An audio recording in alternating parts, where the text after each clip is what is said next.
Hello friends. तो आप सभी का स्वागत है मेरी एक और न्यू एंड फ्रेश वीडियो में।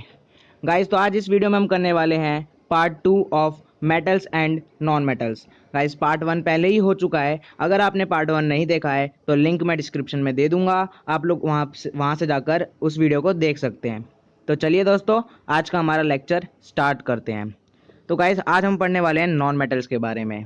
तो गाइस, पहला पॉइंट आप सभी के सामने है कि poor conductor of heat and electricity. जो हमारे नॉन मेटल्स जो होते हैं वो क्या है, पुअर कंडक्टर हैं हीट एंड इलेक्ट्रिसिटी के। गाइस, इसका मतलब है कि वो लोग अपने आप में से ये फ्लो नहीं होने देते हैं, मतलब कि हीट का फ्लो नहीं देते हैं ना इलेक्ट्रिसिटी को फ्लो होने देते हैं। सेकंड पॉइंट पढ़े तो गाइस, सेकंड पॉइंट लिखा है नॉन मैलिएबल। गाइस, इसका मतलब है कि जो हमारे नॉन मेटल्स हैं, हम लोग उसको सीट्स में कन्वर्ट नहीं कर सकते हैं। हम लोग थिन सीट्स में नॉन मेटल्स को कन्वर्ट नहीं कर सकते हैं।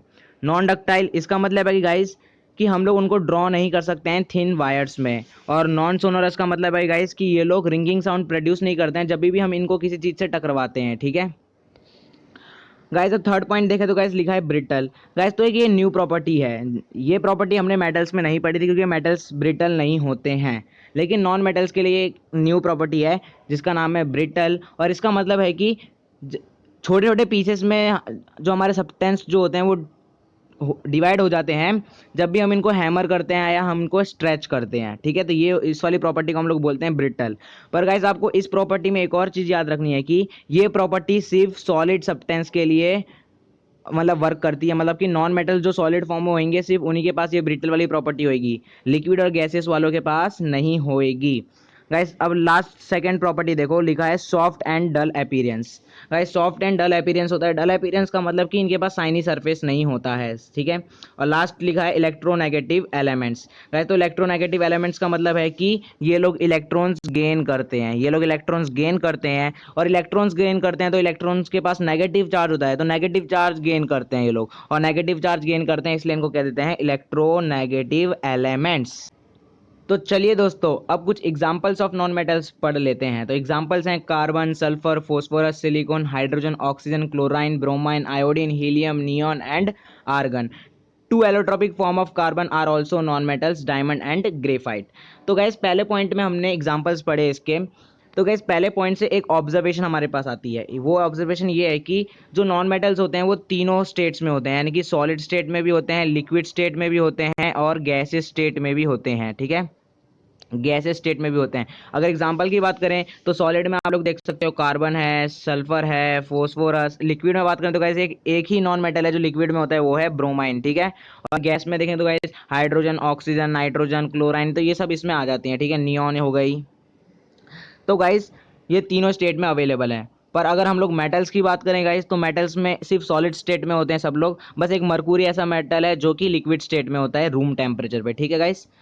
गाइस, अब इसका सेकंड पॉइंट पे ध्यान दें तो सेकंड पॉइंट में लिखा है कि एलोट्रॉपिक फॉर्म्स ऑफ कार्बन, मतलब कार्बन के और भी ये दो एलोट्रॉपिक फॉर्म है जो क्या है, वो नॉन मेटल्स हैं और उनका नाम है डायमंड एंड ग्रेफाइट। तो ये भी क्या है गाइस, नॉन मेटल हैं। तो चलिए दोस्तों, अब हम कुछ एक्स्ट्रा नॉलेज ले लेते हैं नॉन मेटल्स के बारे में। तो यहाँ पे है guys, there are 22 non metals out of which 10 are solids. तो guys 22 total number of non metals हैं, जिसमें से 10 क्या है, सॉलिड में है। एक है वो लिक्विड स्टेट में है जिसका नाम जो है ब्रोमाइन, और जो बाकी के 11 बच गए वो कौन से स्टेट में है, वो गैसेस स्टेट में है। सेकंड पॉइंट पढ़ेगा इस, तो उसमें लिखा है most abundant non metal is oxygen. तो गाइस, अबंडेंट का मतलब मैं आपको पहले ही बता चुका था कि ज़्यादा संख्या में जो होते हैं उनको हम बोलते हैं अबंडेंट। तो ये ऑक्सीजन पहला है। ठीक है, नॉन मेटल में सबसे ज़्यादा अबंडेंट कौन है, यानी ज़्यादा संख्या में कौन है, ऑक्सीजन है। अब बात करें गाइस सेकंड की, तो सेकंड में है सिलिकॉन, थर्ड में है फोस्फोरस, और फोर्थ में बात करें गाइस सल्फर। तो गाइस, आप कोई जो टॉप में ऊपर है दो हैं, यानी कि ऑक्सीजन और सिलिकॉन आपको याद रखना, और चाहो तो आप पूरा याद रख सकते हो ना, दो ऊपर वाले दो तो याद रखना ही। ठीक है,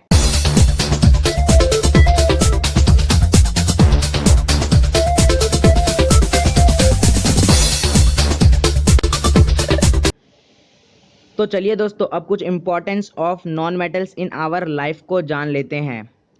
तो guys, non metals are smaller in number as compare to metals.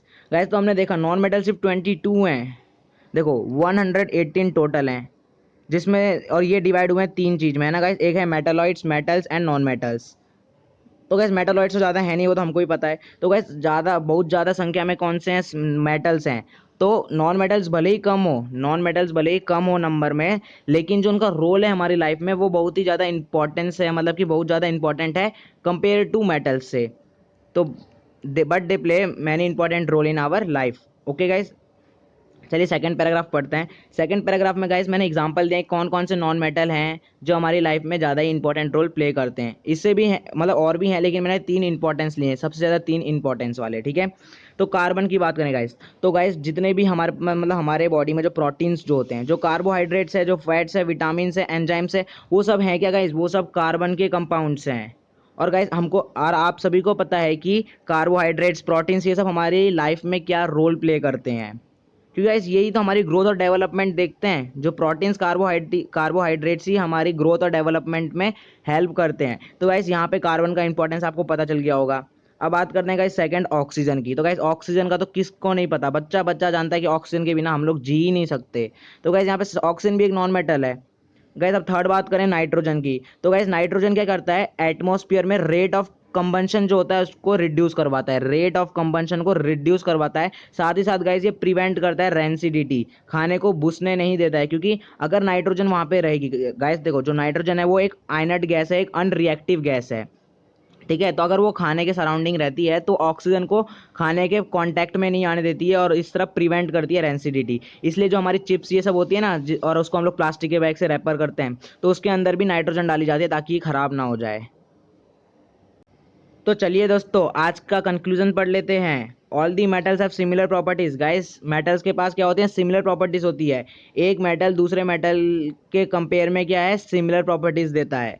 अगर नॉन मेटल की बात करें गाइस, तो नॉन मेटल भी सिमिलर प्रॉपर्टीज होती है। अगर आप दो नॉन मेटल ले लो, अगर आप उसकी प्रॉपर्टीज को कंपेयर करोगे तो आपको सिमिलर प्रॉपर्टीज ही मिलेगी। पर guys but the properties of metals and non metals are different from each other, मतलब कि जो प्रॉपर्टीज मेटल्स और नॉन मेटल्स की एक दूसरे से क्या है, डिफरेंट है। तो गाइज आज के इस लेक्चर में इतना ही। आई होप आपको सारे टॉपिक समझ में आ गए होंगे जो हमने आज डिस्कस किए। गाइज फर्स्ट पार्ट की लिंक मैं डिस्क्रिप्शन में दे दूंगा, और गाइज इसके नोट्स मैं ना अवेलेबल कर दूंगा, पर थोड़ा टाइम लगेगा, ठीक है। तो आपको टेंशन लेने की जरूरत नहीं है, सारे नोट्स जो है मैंने लिखे हैं वो सब मैं आपको डिस्क्रिप्शन में एक लिंक दे दूंगा थोड़े दिनों बाद, तो आप लोग वहाँ से जाके ले सकते हो, ठीक है, ईजिली। और अगर गाइज आपको हमारी वीडियो पसंद आई है तो प्लीज़ गाइज वीडियो को लाइक करें, चैनल को सब्सक्राइब करें और शेयर भी कर दो, ताकि और भी दोस्त हमारे वीडियो देख सकें। तो चलिए गाइज मिलते हैं अगली वीडियो में, तब तक के लिए टाटा बाय बाय।